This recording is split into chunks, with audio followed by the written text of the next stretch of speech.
Hey guys, welcome back to my channel. In this video I'll be reviewing and swatching the Morphe Glam Bronze Face and Body Bronzers and the Deluxe Face and Body Bronzer Brush. These actually were released at the same time as the 35G palette, but I didn't review them since they did go out of stock right away. Since they are back in stock, I was finally able to upload this video. There's a total of 3 shades and a brush that was released with this collection. The packaging of the bronzers matches the 35G palette.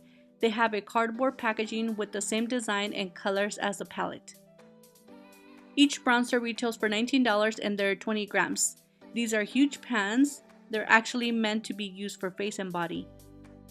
The 3 shades come in a matte formula. I didn't notice any specks of shimmer in any of the pans.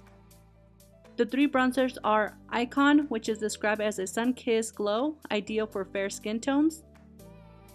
Megastar is a tropical tan, ideal for medium skin tones.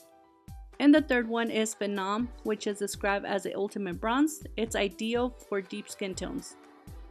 This is a face and body kabuki style brush that retails for $24. The brush is very soft. I like that it's dense enough to give you an even application.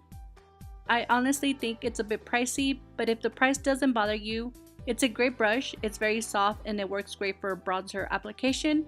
Unfortunately, these products are limited edition, so if you're interested in any of them, I would recommend purchasing them as soon as you're able to.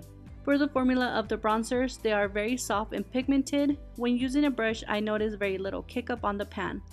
The deepest shades swatch a bit patchy, but when I tested the bronzers using a brush, all 3 shades apply evenly. If you're looking for a new bronzer, or if you're like me that you wear bronzer all year round, I definitely recommend these.